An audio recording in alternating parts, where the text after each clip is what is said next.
एक गांव था। उस गांव में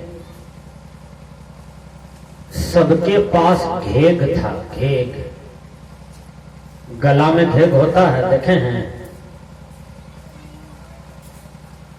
तो सबके गला में घेग था। उस गांव में बिन घेघा वाला एक भी लोग नहीं थे।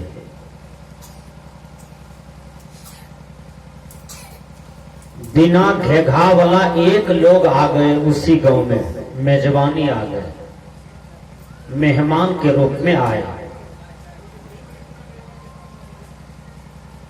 उस गांव में सबको घेग था, वो मेहमान जो आया उसको घेग नहीं था। सभी आदमी दूसने लगे कि अरे तुम कैसा आदमी हो, कैसा गधा आदमी हो, तुमको घेग नहीं है। जिसको घेग नहीं था उसी को दूसने लगा। अब वो आदमी सोचता है कि हम भी कैसा आदमी है, वो भी असमंजस में पड़ गया कि हमको घेग नहीं है, यहां सबको घेग है।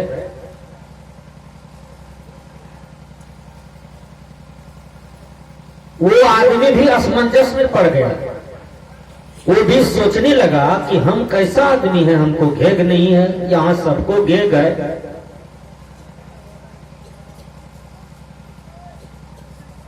विचार कीजिए, जो भिखारी होता है सबको विकार की दृष्टि से देखना चाहते हैं। जो घेघा वाला है वो सबके अंदर में घेग देखना चाहते हैं।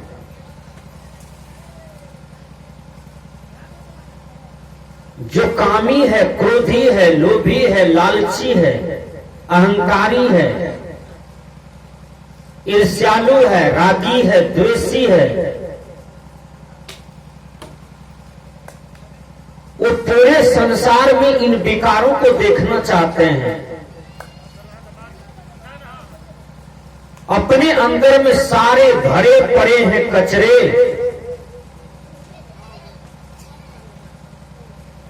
जितना अपने अंदर में कचरे भरे पड़े हैं उतना ही कचरे सबके अंदर में देखना चाहते हैं। इसलिए यहां विचार करना होगा। सत्संग एक महाविद्यालय है। इस महाविद्यालय में बूढ़े, बच्चे, जवान, DM, SP, collector, BDO, CO, किसान, गरीब, अमीर, राजा, रंक, राष्ट्रपति, प्रधानमंत्री, मुख्यमंत्री, मुखिया, सरपंच, यह महाविद्यालय में सबकी पढ़ाई होती है और सबको सीख मिलता है। यहां पर राष्ट्रपति बन जाना साधारण बात है, प्रधानमंत्री बन जाना भी साधारण बात है। आत्मज्ञानी होना बड़ी मुश्किल होता है। दुनिया में कुछ बन जाना यह संभव बुझाता है। दुनिया में कुछ बन जाना यह संभव है, लेकिन आत्मज्ञानी हो जाना ये असंभव है। आत्मज्ञान का केंद्र वो है सत्संग। सत्संग एक महाविद्यालय है। एक जवान युवक था, उनका जीवन कुसंग में था। वो युवक जंगल में बैठ करके अकेले रो रहा है। एक महात्मा जी मिलते हैं और महात्मा ने कहा, बेटा क्यों रोते हो? जवानी में लोग कमाता है, खाता है, मौज करता है और तुम इस जंगल में बैठ करके रोते हो। तो वह युवक ने कहा कि महाराज, मैं तो संसार का सबसे बड़ा दरिद्र आदमी हूं। मैं तो संसार का सबसे पिछड़ा हुआ आदमी हूं। मैं तो संसार का सबसे गया गुजरा हुआ आदमी हूं। इसलिए हे महात्मन, मुझे संसार में कोई नहीं चाहता है, न तो परिवार के लोग चाहते हैं, न तो कुटुंब लोग चाहता है, न तो समाज ही चाहते हैं। कोई मुझे नहीं देखना चाहते हैं, नहीं मुझे कोई जगह देना चाहते हैं। महात्मा जी ने कहा कि तुम इतना पिछड़े हुए क्यों हो, इतना गिरे हुए क्यों हो? वो एक लड़का ने कहा कि मेरा जीवन कुसंग में है महात्मा जी। जिस दिन मैं शराब नहीं पीता हूं उस दिन मुझे नींद नहीं आती है, जिस दिन मैं दारू नहीं पीता हूं उस दिन मुझे नींद नहीं आती है। एक बात विचार कीजिए, यह संसार में सबसे बड़ा पतित हो गया मानव। पशु पतित नहीं हुआ है, पक्षी पतित नहीं हुआ है, मनुष्य पतित हो गया। पशु पक्षी का पेट भर जाए वह किसी को नहीं सताएगा, न दिन में न रात में। पेट भर जाएगा तो सो जाएगा अपना घोंसला में, अपना घर में। मनुष्य का पेट भी भरा रहता है तो हाथ में छुड़ा लेता है, हाथ में थ्रीनट लेता है और ट्रक लूटने के लिए जाता है, दूसरे का भैंस खोलने के लिए जाता है, दूसरे का गाय चुराने के लिए जाता है। अपना घर में बहू बेटी है और दूसरे की बहू बेटियों के साथ बलात्कार करने के लिए जाता है। यह काम पशु पक्षी कीड़ा कृमिट नहीं करते हैं, यह काम मानव करते हैं। इसलिए मनुष्य बहुत लतखोर होते जा रहा है। एक बार मैं फार्मेसगंज कॉलेज में पढ़ रहा था, संजोग से हमारा परीक्षा चल रहा था उस समय बीए पार्ट 2 का, और साधु वेश में ही हमने बचपन से पढ़ा और साधु वेश में ही हमने ग्रेजुएशन किया। बे पार्ट 2 का परीक्षा चल रहा था, एक लड़का आया कॉलेज के बगल से। लड़का कहता है मेरा घर रामपुर पड़ता है महाराज, जादव टोला में, और मेरे ही घर के बगल में हट करके मुसलमानों की बस्ती है। वहां पर एक लड़का मेहमान आया मुसलमान टोला में, वो मुसलमान युवक ही था। और वो लड़का कौन था? वो लड़का अपनी बहन के यहां आया, और बहन की जो गोतनी होता है, गोतनी का बच्चा था, 6 बरस का लड़की था, एक 3 बरस का लड़की था और एक वर्ष की लड़की था। 3 ही बेटी था उसको। वो मजदूर टाइप का था, सब मजदूरी करने चले गए थे, इसी बीच में आ गया वो लड़का, मोटरसाइकिल लगा करके आंगन में बैठ गया। अब बहन की गोतनी का जो बेटी थी 6-7 वर्ष का, उसको पकड़ करके बलात्कार कर दिया और बलात्कार किया। लड़की की पेशाब के रास्ते से ब्लड जा रहा था, हॉस्पिटल ले गया, लड़की मर गई। 1-1.5 घंटा के अंदर में डेथ कर गया। यह एक जगह की घटना नहीं है, ये घटना भारत के धरती पर अनेकों जगह घट रहे हैं। तो इसलिए मनुष्य लतखोर हो गया, पतितखोर हो गया, लाज शर्म का कहीं भी जगह नहीं रखा अपने जीवन में। लाज शर्म कैसे नहीं है? बाप को मारता है, माँ को मारता है, चाचा को मारता है, बड़ा पप्पा को मारता है। जिसको आदर देना चाहिए, जिसका सम्मान करना चाहिए, उसी को दुख देता है। इसलिए सत्संग एक महाविद्यालय है। वो जंगल में बैठा हुआ लड़का रो रहा था, कहा बाबा हे महात्मन, मैं शराब पी रहा था और शराब पीते पीते सब कुछ हमने पी डाला। कहा कि और क्या पिया? कहा हमारे नाम पर जितना भी धन दौलत था, दादा बाप रखे थे, सबको हमने पी गया। महाराज कहीं का नहीं हो, अब नींद नहीं आती है शराब पिए बिना, दारू पिए बिना। सदगुरु कबीर साहब जी की दर्शन याद आ गया उस महात्मा को। महात्मा जी कहते हैं मन की तरंग मार लो, बस हो गया भजन। मन की तरंग मार लो, आत्मा आदत बुरी सुधार लो बस हो गया भजन, आदत बुरी सुधार लो बस हो गया भजन। आए हो तुम कहां से, अब जा रहे कहां, इतना तो दिल विचार लो बस हो गया भजन। मन की तरंग मार लो बस हो गया भजन। वो जंगल में बैठा हुआ लड़का कहता है, महात्मा जी नींद नहीं आती है दारू के बिना, शराब के बिना। एक आदमी हमको कहता है, बाबा जब तक खैनी नहीं खाता हूं तब तक लेटरिन नहीं होता है, तब तक मैदान नहीं लगता है। अब सोचिए वो आदमी कैसा गंदी आदत का शिकार बन गया है कि जब तक तंबाकू नहीं चाटता है तब तक उसको लेटरिन नहीं होता है। एक आदमी हल जोतने के लिए जा रहा था, कांधे पर पाला है, दोनों बैल है, हाथ में दुआली है और जा रहा था। 10-12 साल पहले की बात कर रहा हो। उस आदमी के आंख में कांची है, मुंह में लेर है, नाक भी गंदा है, दाढ़ी मुछ भी गंदा था।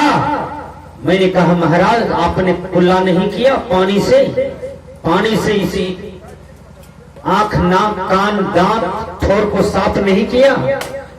कहा महाराज यदि इसको साफ करूंगा तो खेत कौन जोतेगा?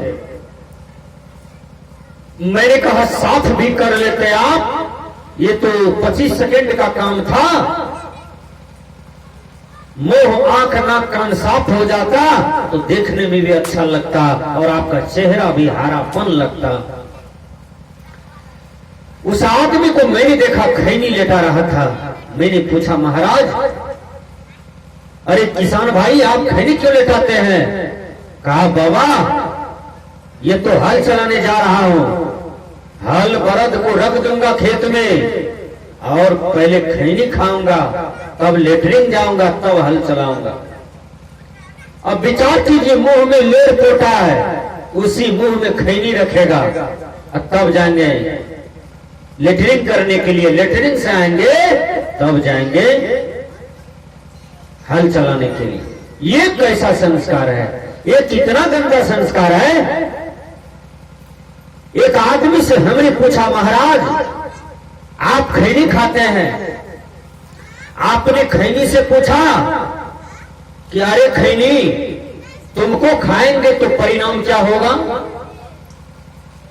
खैनी जो खाते हैं उसमें निकोटिन नाम का कीटाणु होता है, वो कीटाणु आपको दिखाई नहीं पड़ते हैं।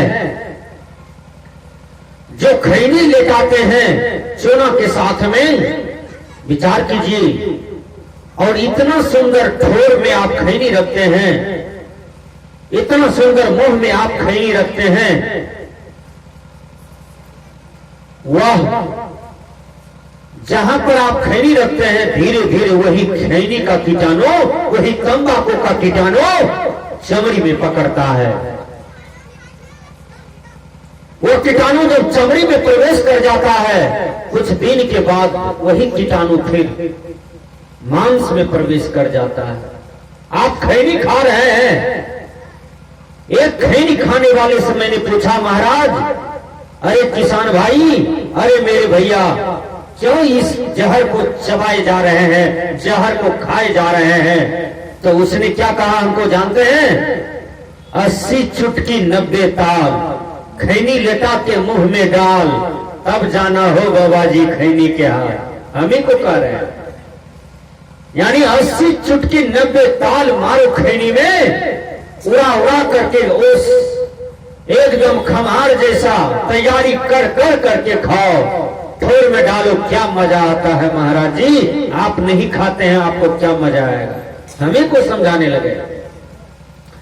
अब विचार कीजिए, धीरे धीरे वो खैनी मांस में पकड़ता है और धीरे धीरे वो हड्डी में पकड़ता है।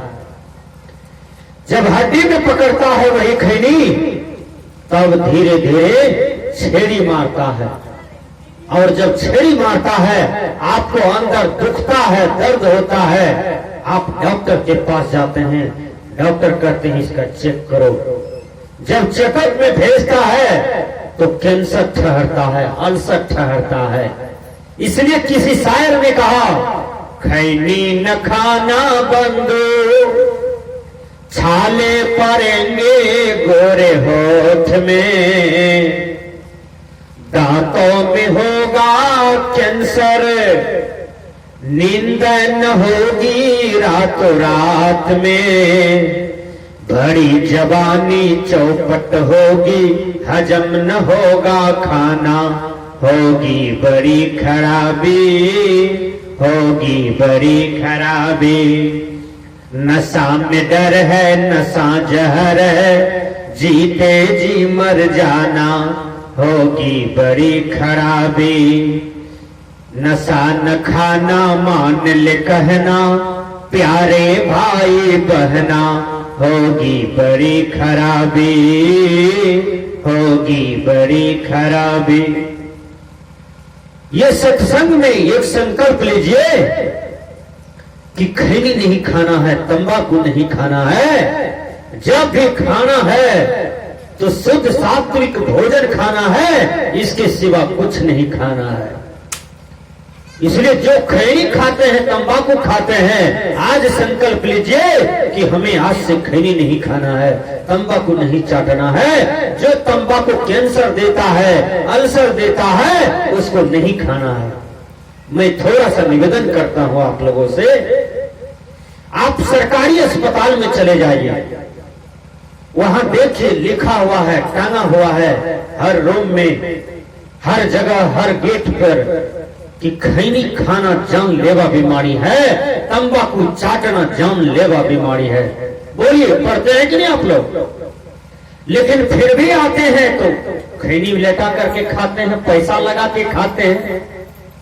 एक आदमी को हमने देखा, बहुत राजा आदमी था, 100 एकड़ जमीन था, 5 ट्रैक्टर था, 500 गौ था। एक मैले कुचले लोग रोड से जा रहा था, वो आदमी मोटरसाइकिल रोक दिया और कहता है, अरे भैया थोड़ा सा खैनी दो, मुझको खैनी नहीं है, मेरा खैनी सट गया है, मुझे खैनी दो। वो लड़का का हाथ भी गंदा था और वो लड़का खैनी निकाला। उसी बीच में लड़का को सर्दी, उससे पहले हुआ होगा, वो लड़का किया 3-4 बार नाक को झाड़ दिया, हाथ चद्दर में पोंछ लिया, फिर चूना निकालता है। चूना निकाल करके तब खैनी में लटा करके खूब बढ़िया से ओसा दिया। अमीर आदमी को भी खिला दिया, ये अपना भी खा लिया। उसमें खैनी है, चूना है, नेटा का रस है। देखिए, वो अनहरा को ये भी नहीं सूझा कि नाक झाड़ करके हाथ भी नहीं धोया साबुन से, केवल चादर में पोंछ लिया। वो अनहरा इतना गंदा संस्कार का शिकार था कि नेता वाला खैनी खा लिया। विचार कीजिए, बड़ा बड़ा राजा आदमी भी भिखमंगा हो जाता है, खैनी मांगता है। जिसको 100 एकड़ जमीन है वो भिखमंगा बन जाता है रोड पर और खैनी मांगता है मैले कुचले लोग से। विचार कीजिए, प्रत्येक आदमी को हाथ धो करके हर सामान छूना चाहिए। ध्यान दीजिए, सत्संग की बात है, ये बात सब जगह नहीं बताया जाएगा।